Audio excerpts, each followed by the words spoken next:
y la última palabra la tienes tú.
Amado Dios y Padre Celestial, te damos infinitas gracias, Señor, por darnos esta preciosa oportunidad.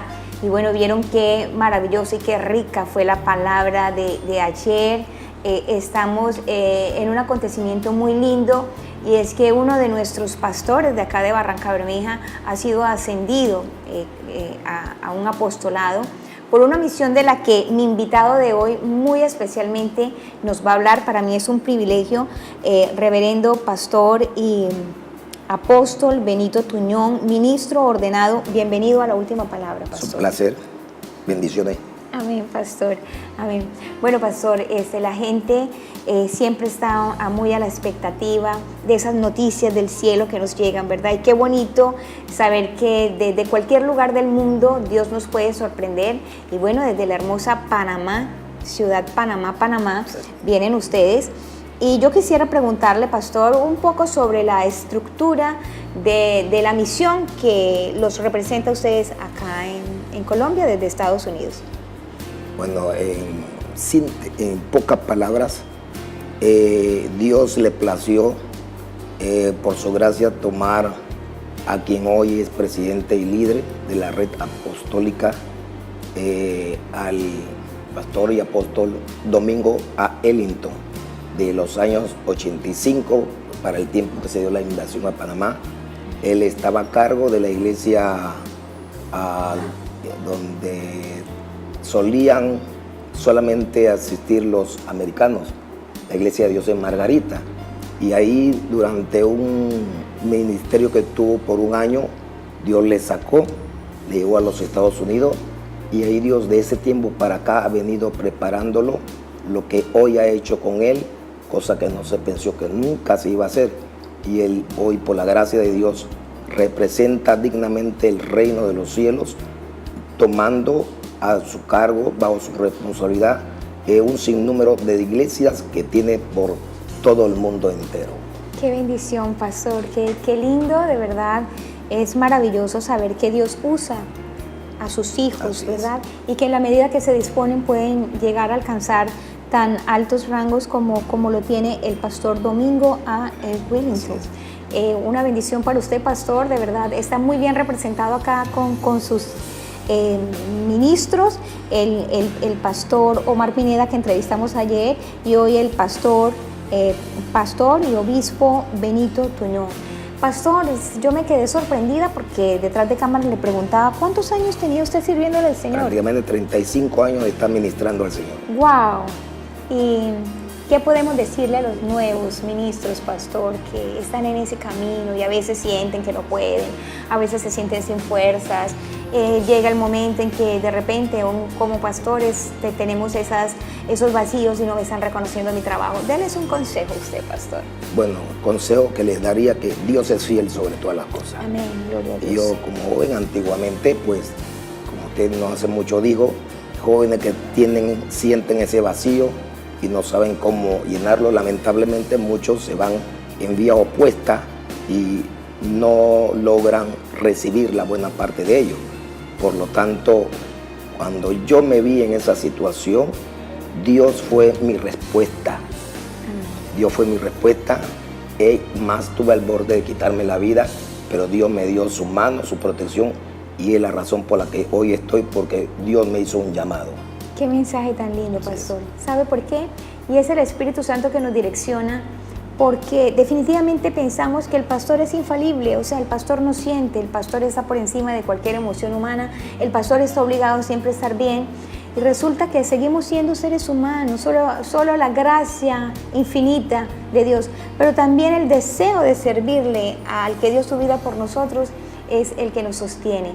Bienvenido una vez más, qué Gracias. privilegio para mí tenerlo, pastor. Pastor, sé que usted nos viene a desafiar con uno de esos temas tan necesarios para la iglesia actual, y de verdad para mí es maravilloso que en Barranca Bermeja haya un representante de esta misión. Es maravilloso saber que en el pastor Orlando Rodríguez tenemos un representante de esta misión tan importante como es la que usted nos está mencionando que representa. Pero me habló usted de un tema que se llama resistencia en contra de los ataques continuos del enemigo. ¿Qué nos tiene, pastor? Bueno, el tema básicamente se basa a que David, como joven, que fue su inicio, recibió un llamado de Dios para encauzar su pueblo a lograr sus propósitos. Este joven se vio básicamente, su vida volvió a verse amenazada por un gigante, y no solamente la de él, sino también la de sus hermanos y la de su pueblo. De manera que entonces, cuando vio David que sus hermanos se hallaban en tal situación en su pueblo, él toma el reto, viéndose sus hermanos amenazados por un gigante llamado Goliat. Ninguno de sus hermanos se atrevió a hacerle frente, y el más pequeño, sin embargo, tomó ese reto y se lanzó a pelear contra aquel gigante, de manera que entonces lo vence cortándole la cabeza. Wow, maravilloso es recordar ese episodio, ¿no? Me gusta mucho la parte cuando llega Davidcito, que llega a traer comida a sus hermanos, que sí son soldados, ¿no? Pero Davidcito no es soldado, está cuidando las ovejas. Y un hermano lo regaña y le dice, vete a cuidar tus pocas ovejas allá. Y él le dice, no. Y dice David, ¿cómo es posible que un gigante incircunciso tenga atemorizado al pueblo de Dios? Mire qué identidad, y cómo saber él que él puede ser pequeño y gigante, pero él sí pertenece al pueblo de Dios, lo que no pasaba con Goliat, que era un incircunciso, digámoslo así. Nosotros hoy acá no estaba ni siquiera bautizado, ¿cierto? ¿Y qué pasó después, pastor? Me emociona mucho esa historia. ¿Cómo no? Viéndose en tal situación, David se enfrenta al gigante Goliat, de manera que le vence, pero de esa estirpe o esa especie quedan muchos otros descendientes de los gigantes. Así es. Y de manera que, si usted observa en las escrituras, el versículo 15, volvieron los filisteos a hacer la guerra a Israel, y descendió David y sus siervos con él y pelearon con los filisteos, y David se cansó. Aquí las escrituras nos enseñan de que obviamente la guerra no es una sola vez, la pelea no es una sola vez, los retos no se dan una sola vez. El hecho de que uno haya vencido una primera vez, eso no significa que uno ha vencido o ganado por toda la vida. David peleó, pero sin embargo dice la Biblia que se cansó. Venció al gigante, pero se cansó. De manera que nosotros en la vida a veces nos cansamos, y al cansarnos pretendemos que ya no tenemos más fuerzas, ya no podemos continuar más. Pero más adelante dice la escritura, en el versículo 16, dice, Isbi Benob, uno de los descendientes de los gigantes, cuya lanza pesaba 300 siglos de bronce, y quien estaba ceñido con una espada nueva, trató de matar a David. Aquí observamos, David está cansado. Cuando uno está cansado en la vida, como quien dice, prefiere abandonarlo todo o desistir. Pero nos enseña David a todos nosotros hoy que no podemos desistir ni a los peligros, ni a la amenaza, ni a cualquier circunstancia que trate de hacernos a perder nuestro norte, y más en este caso, nuestra salvación. Así que David decidió nuevamente, cuando David posteriormente se recupera, no lo hace solamente él. Ahora, de esta manera, David enseñó a sus hermanos a cómo hacerle frente a esta situación también. Por lo que entonces dice la Escritura que 2 hermanos de David toman su espada, su arma, y empiezan a pelear con todos los otros gigantes hasta vencerlos. Cada uno de estos gigantes representaba un peligro en la vida. Qué lindo, pastor, y mire qué gran enseñanza me deja usted. Podría yo preguntarle sobre 2 enfoques. El primero, muy claro, es que no basta con ganar la pelea una sola vez. La batalla continúa, y es la vida de nosotros los cristianos. Toda la vida. Lo segundo me habla de que hay que formar quien nos siga, quien nos continúe, ¿verdad? Que nos releve cuando estemos cansados. Y es el caso de los hermanos que, oh wow, mire, pues ya ahí sí creen en David. Porque cuando antes de vencer a Goliat no creían mucho en él, ¿no? Porque él era el niño, pero luego, y obviamente sobre David ya hay en ese momento una unción de que va a ser el rey de Israel, y sus hermanos tienen que verlo como su rey, aún siendo su hermano. Abriendo un paréntesis, siempre recuerdo que esa cena en la que fue nombrado David, el único que no fue invitado fue David. Maravilloso, ¿no? El único que no fue invitado a la cena en la que fue nombrado David como rey, el único que no estaba invitado era David. En un momento dado sí se dio. Sí, porque resulta que cuando Samuel le dice a Elí que va a ungir un rey en su casa, están todos los hermanos de David, menos David, porque David era el pequeñito. Entonces, volviendo a su caso, David fue escogido por Dios, no por su apariencia, porque era el más pequeño, sino porque Dios conoce el corazón. Pero David se mantuvo y perseveró y venció, tanto por su fidelidad y su amor a Dios, mientras mantuvo su corazón conforme a él. Pero ahora lo vemos que sus hermanos lo están siguiendo, cuando en un momento ninguno creyó en él. Habían dudado de él, correcto, de su capacidad. Es correcto. ¿No? Pero eso nos enseña de que cuando ellos, al ver a David que venció, ellos sin duda pudieron comparar su vida con la de David. De que si David pudo vencer, pese a las circunstancias, ellos van a tomar de él ese ejemplo, y es lo que hicieron. Por encima de las circunstancias, la adversidad, ellos, dice la Biblia, que cada uno de ellos peleó con cada uno de los diferentes gigantes que existían en el momento, y lo vencieron hasta acabarlos. Gloria a Dios. Nos está hablando también de testimonio, ¿no, pastor? O sea, el mismo testimonio de David, en efecto, hizo que los que no creyeran en él, porque ni el papá, porque pues si el papá dijo que no era necesario invitar a David, pues fue que el papá no pensó que David podría ser algún día algo más que un cuidador de ovejas, ¿cierto? Entonces, ahora sus hermanos no solamente lo siguen, sino que lo defienden como rey. Pero todo eso lo logró David por un testimonio de lealtad a Dios y de hacerlo. ¿Cómo no?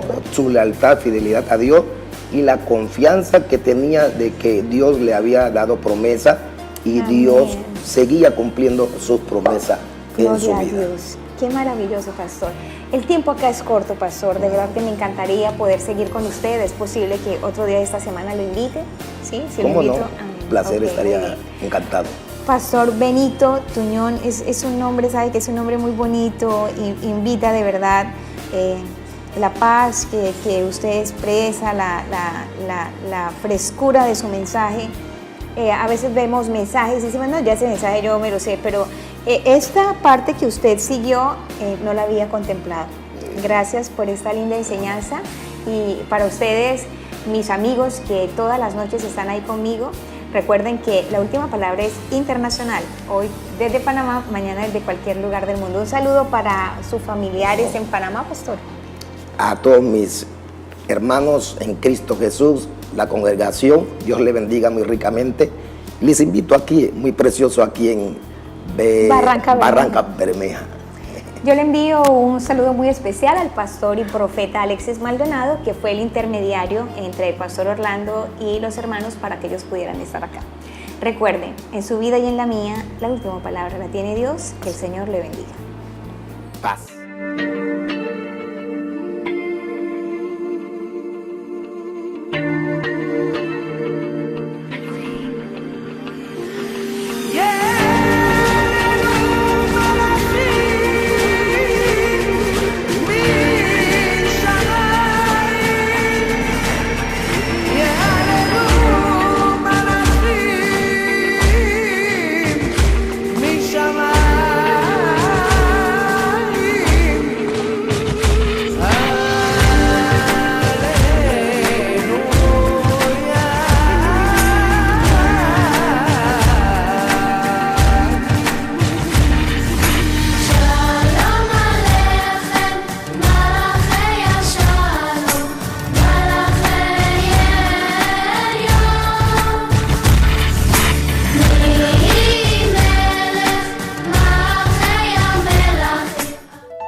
Y la última palabra, oh, la tienes tú.